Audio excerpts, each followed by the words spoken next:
என்னோடு இருந்து பிரிந்து சென்ற அசாத் மௌலானா வெளிநாட்டுக்கு சென்று அரசு தஞ்சம் கோருவதற்காக வழங்கிய வாக்குமூலத்தை இணைத்து ஏதோ ஒரு புதிய ஒரு நாடகத்தை அரங்கேற்றிருந்தார்கள். தாக்குதலை காத்தாங்குடியைச் சேர்ந்த இளைஞர்கள் திட்டமிட்டு நடத்தினார்கள். நான் இதிலே நேரடியாகவோ மறைமுகமாகவோ சம்பந்தப்படாதவர்.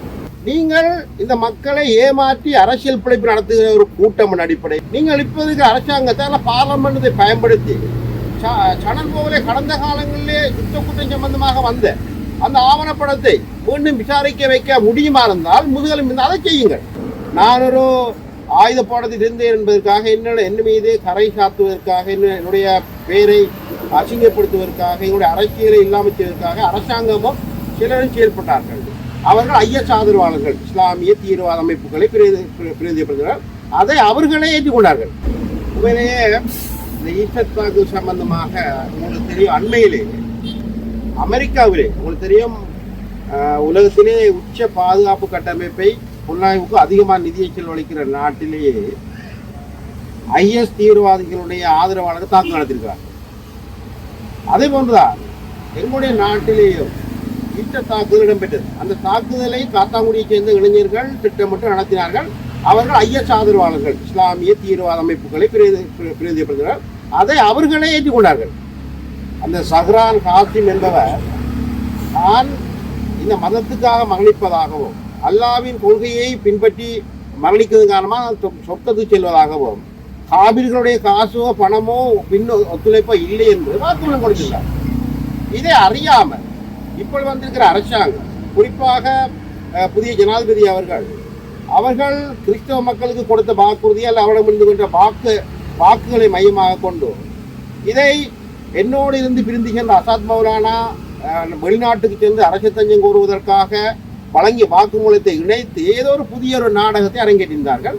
இது நான் பார்லமெண்ட் உறுப்பினராக இருக்கிற பொழுது பார்லமெண்டத்திலே எதிரொலித்தது. அந்த நேரத்தில் ஜனாதிபதி அவர்கள் ஒரு இஸ்லாமிய குடிமகனாக இருந்த ஓய்வு பெற்ற நீதியரசரை நியமித்த தலைவராக இமாம் என்பவருடைய தலைமையில் ஒரு குழு அமைக்கப்பட்டது.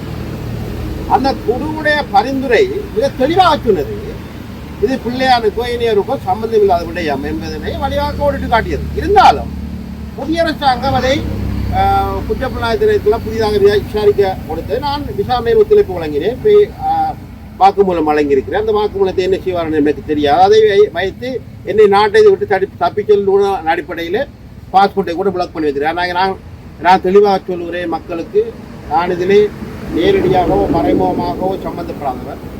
நான் ஒரு ஆயுத பாடத்தில் இருந்தேன் என்பதற்காக என்ன மீது கரை சாத்துவதற்காக என்னுடைய பெயரை அசிங்கப்படுத்துவதற்காக என்னுடைய அரசியலை இல்லாமல் செய்வதற்காக அரசாங்கமும் சிலரும் செயல்பட்டார்கள்.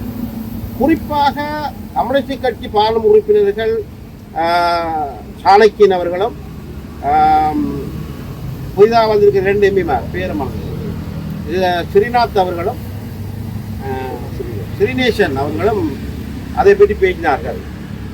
நான் பொறுப்போடு உங்களுக்கு சொல்லுகிறேன், உங்களுக்கு தெரியும், சணல் போ என்பது யுத்த காலங்களிலே, அதிலும் பன்னி மாவட்டத்தில் யுத்தம் முடிவருகிற பொழுது பல இளைஞர்களை, யுவதிகளை, சிவப்பிரியா போன்றவர்களை படையினர் கொண்டார்கள் என்று பலவிதமான ஆவணப்படங்களை வெளியிட்டது.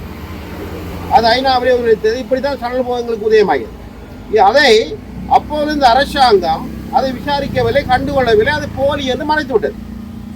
இன்று சணல்வ போலியான ஒரு விஷயத்தை சித்தரித்து கொண்டு வந்து காட்டியதை வைத்து பார்லிமெண்டத்திலே விவாதம் நடந்து பல குழுக்கள் அமைக்கப்பட்டு இன்று புதிய அரசாங்கம் பொறுப்பேற்று அதை மையமாக வைத்து என்னை கூட விசாரிக்கிறார்கள்.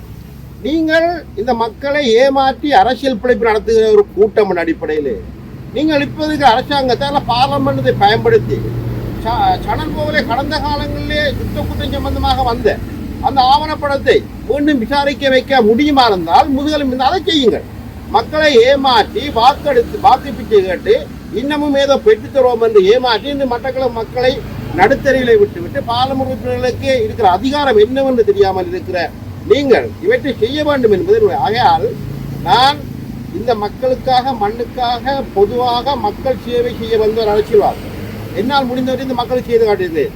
என்னை விமர்சிப்பதை விட்டுவிட்டு அறிவுபூர்வமாக, ஆக்கபூர்வமான இந்த மக்களுக்கு சரியான வழிகளை காட்ட வேண்டும் என்பது என்ன எதிர்பார்ப்பாகையால் ஈஸ்டர் குண்டு தாக்குதல் சம்பந்தமாக விசாரிப்பது போல தமிழ் தேசியத்தை பற்றி பேசுகிற நீங்கள் முல்லைத்தீவிலே அளிக்கப்பட்ட மக்களுக்கு யுத்த குற்ற சம்பந்தமாக சொல்லப்பட்ட விஷயங்களுக்கு நீங்கள் விசாரணை இந்த புதிய ஜனாதிபதியிடம் எதிர்பாருங்கள், கேளுங்கள், அதை விசாரிக்க வேண்டும் என்று உங்களை அன்பாக கேட்டுக்கொள்ளும்.